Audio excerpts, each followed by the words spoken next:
శ్రీ కాళీమాత ఆశీస్సులతో జ్యోతిష్యం చెప్పబడును. స్త్రీ పురుషులకు ఎటువంటి సమస్యలకైనా 100% పరిష్కారం చూపబడును. ప్రేమ సమస్యలు, పెళ్లి సమస్యలు, భార్యాభర్తల సమస్యలు, శత్రు సమస్యలు, ధన సమస్యలు, స్త్రీ పురుష వశీకరణం, ఎటువంటి సమస్యకైనా గురువుగారు ఫోన్ ద్వారానే జ్యోతిష్యం చెప్పబడును. గురూజీ శివరామదాస స్వామి గారి ఫోన్ నంబర్ 9764639967. మిత్రమా, లోకులు తొందరగా నిందిస్తారు లేదా తొందరగా అభినందిస్తారు. అందుచేత ఇతరులు నిన్ను అనే మాటల్ని పెద్దగా పట్టించుకోక మిత్రమా. నిందించడం తేలిక, నిందను భరించడం చాలా కష్టం. నీతులు వల్లించడం తేలిక, ఆచరించడం కష్టం మిత్రమా. అబద్ధం చెప్పడం తేలిక, నిజాన్ని దాచడం చాలా చాలా కష్టం మిత్రమా. కాదంటారా? జీవితం ఎప్పుడు కూడా నా జీవితం చాలా గొప్పది అని గర్వపడకు మిత్రమా. మనిషి జీవితంలో అదృష్టం అనేది ఎంతకాలంగా ఉంటుందో చెప్పలేము. కానీ జీవితంలో ఏదో ఒక రోజు చావాలా బ్రతకాలనే పరిస్థితి మాత్రం ఖచ్చితంగా వస్తుంది. ఆ రోజున నువ్వు పడిన కష్టాలు నీకు జీవితాంతం గుర్తుండిపోయేలా చేస్తాయి. కాస్త జాగ్రత్త మిత్రమా. ఒక మనిషి ప్రేమను జీవితాంతం పొందాలన్నా కూడా అదృష్టం ఉండాలి. సమయాన్ని బట్టి ప్రకృతి మారుతుంది. మనుషులు మనమెంత చెప్పు. కాబట్టి ఈ మారి మనుషులతో కాస్త జాగ్రత్తగా ఉండు మిత్రమా. ఎందుకంటే ఎప్పుడు ఎలా ఉంటారో తెలియదు. కాబట్టి నీ మనసును సిద్ధంగా ఉంచుకో. పనికిమాలిన బంధాలను, బంధుత్వాలను ఎప్పుడు వదిలేస్తావో అప్పుడే మనశ్శాంతి పొందుతావు. ఇది అర్థం చేసుకున్న వారే జీవితాంతం ప్రశాంతంగా ఉండగలరు. మిత్రమా, పెళ్లికి ముందు ఎవరైనా అమ్మాయి మాట్లాడితే ఆ రాత్రంతా నిద్రపోకుండా ఆ మాటలే జ్ఞాపకం వస్తాయి. అదే పెళ్ళైన తర్వాత పెళ్ళం ఏదైనా చెప్పడం స్టార్ట్ చేస్తే చాలు, ఆ మాట పూర్తయ్యేలోపే కమ్మని నిద్ర వచ్చేస్తుంది. అదేంటో మిత్రమా, విచిత్రం కదా. అవసరంతో వచ్చే పొగడ్తకు, అభిమానంతో వచ్చే పొగడ్తకు తేడా తెలుసుకోకుండా పొంగిపోతే నిన్ను ఆడించేవారు ఎక్కువగా ఉంటారు నీ చుట్టూ. కాస్త గమనించు మిత్రమా, అర్థం చేసుకో. తన లోపల ముత్యాలు, రత్నాలు ఉన్నాయని సముద్రం ఎవ్వరికీ చెప్పదు. సమయం వచ్చినప్పుడు అలల రూపంలో అవి ఒడ్డుకు చేరుతాయి.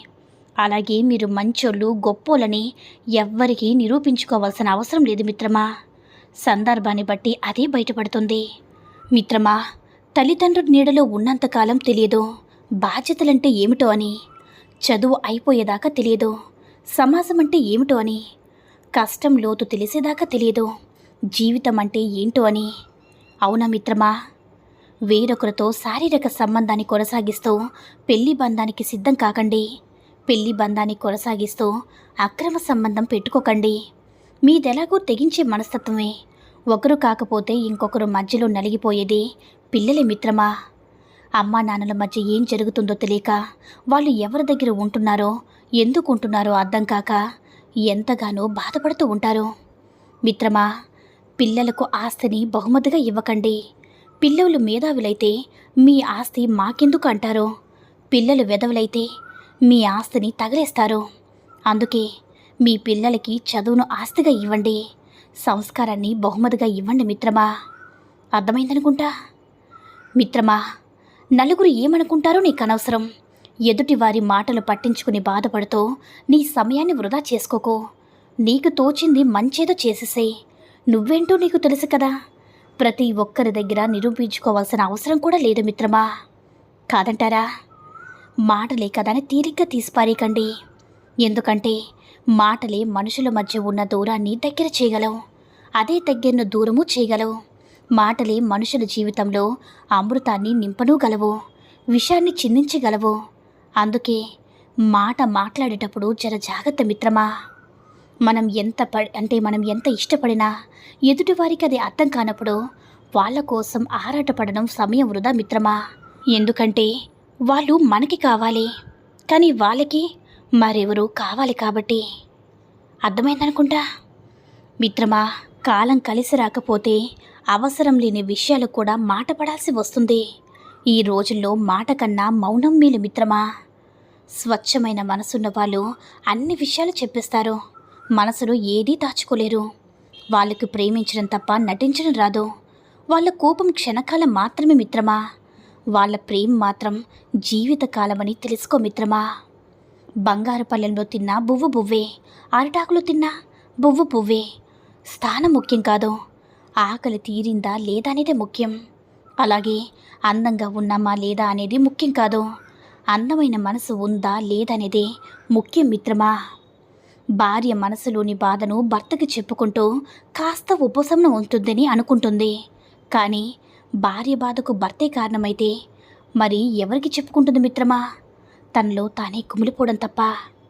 కాస్త భార్యని అర్థం చేసుకో మిత్రమా. ఒక అమ్మాయి మనసు అన్ని విధాలుగా విరిగిపోయినప్పుడు తను ఎలా ఉంటుందో తెలుసా? 1, నవ్వడం ఆపేస్తుంది. 2, ఎదుటివారిని నమ్మడం ఆపేస్తుంది. 3, మన అనుకున్న వాళ్ళని దూరం పెడుతుంది. 4, ఒంటరితనాన్ని నేర్చుకుంటుంది. 5, ఇంకెలాగైనా సరే అందరికీ సమాధానం చెప్పాలని గట్టిగా నిర్ణయించుకుంటుంది మిత్రమా. ఒక్క విషయాన్ని గుర్తుంచుకో మిత్రమా, ఎప్పుడు కూడా నీకు నచ్చితే దేవత అంటావు అమ్మాయిని, నచ్చకపోతే దెయ్యం అంటావు. నువ్వు చెప్పింది వింటే తన అపురూపం, వినకపోతే నీకు అవమానం. నిన్ను బాధించకుండా ఉంటే తను చాలా సున్నితం, లేదంటే చాలా ప్రమాదకరం అంటావు. దీన్ని ప్రేమంటారా మిత్రమా? ఇందులో నువ్వు అనే స్వార్థం తప్ప మనం అనే ఆలోచన లేదు. ఈ రోజుల్లో సగం మందికి ఇదే బంధం ఉంటుంది మిత్రమా. కాస్త అర్థం చేసుకోండి మిత్రమా. ఒక్క సెకండ్ చాలు మెసేజ్ చేయడానికి.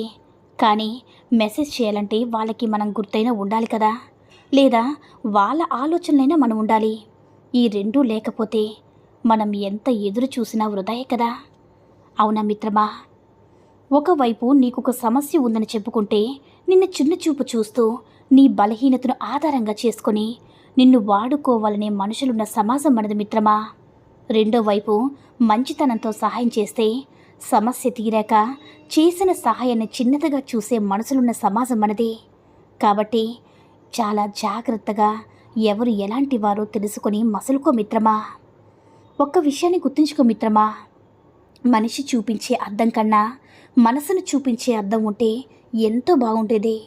అందరి నిజస్వరూపాలు బయటపడేవి, కొందరి జీవితాలైనా సరే బాగుపడేవి మిత్రమా. ఒక్క విషయాన్ని చెప్తాను, జాగ్రత్తగా విని మిత్రమా. ఎందుకు నీ జీవితంలో కమ్ముకున్న చిరు చీకట్లను చూసి భయపడుతున్నావు? నువ్వు రూపుదిద్దుకున్న అమ్మ గర్భగుడి అంత చీకటమయమేగా. అక్కడ వెలిగేది నీ ప్రాణదీపం ఒక్కటే కదా. 9 మాసాలు అక్కడే ఒంటరిగా యుద్ధం చేసి వచ్చావు. ఈ ఒంటరితనం నీకొక లెక్క మిత్రమా. ఈ సమస్యలు నీ జీవితంలో ఎన్నాళ్ళు ఉండవు. ఒకవేళ ఉన్నా వాటికి నువ్వు అలవాటు పడితే వాటిని నువ్వే పట్టించుకోవు. ఎవరు ఉన్నా లేకపోయినా నీ పైన మాత్రం ఆపొద్దు మిత్రమా. ముందుకు సాగిపోతూనే ఉండు. ఏదో రోజు నీ జీవితంలో గొప్ప మలుపు వస్తుంది. ఈ రోజు నేను చీదరించుకుంటూ ఉన్నవాళ్ళే నీ విజయం చూసి నీ వెనక పరుగులు తీస్తూ వస్తారు. కాదంటారా మిత్రమా? నటించేవారు నమ్మించేవారు ఏమీ కోల్పోరు. నమ్మిన వాళ్ళే సర్వం కోల్పోయేదని అంటారు. నమ్మి మోసపోయినవాడు 1-2 మోసపోయినవాడు తర్వాత మోసపోకుండా జాగ్రత్త పడతాడు. మోసం చేసినవాడు తర్వాత ఎంత నిజాయితీగా బ్రతికినా నమ్మకమనే పదానికి తన జీవితంలో హక్కుదారుడు కాలేడు మిత్రమా. అర్థమైందనుకుంటా మిత్రమా. ఒక పెళ్ళైన ఆడదాని మోజులో పడిన మగాడు ఆమెకు అవసరమైనవన్నీ నేనే చూసుకుంటున్నాను, ఆమె నాకే సొంతం, నన్ను ఎప్పటికీ వదిలిపెట్టదు అని అనుకుంటాడే కానీ ఆమె తన సొంత భర్తని మోసం చేసి నాతో ఉంటుంది. అలాంటప్పుడు నన్ను కూడా మోసం చేయకుండా ఉంటుందని మాత్రం ఎందుకు ఆలోచించడు? కాస్త ఆలోచించు మిత్రమా, నీకే అర్థమవుతుంది. ఈ సూక్తుల్లో ఏ సూక్తి నచ్చిందో కామెంట్ చేయండి. ఈ వీడియో నచ్చినట్లయితే లైక్ చేసి మరిన్ని వీడియోస్ కోసం మన ఛానల్ని సబ్స్క్రైబ్ చేసుకుని మాకు కొంచెం సపోర్ట్ చేయండి. ధన్యవాదములు.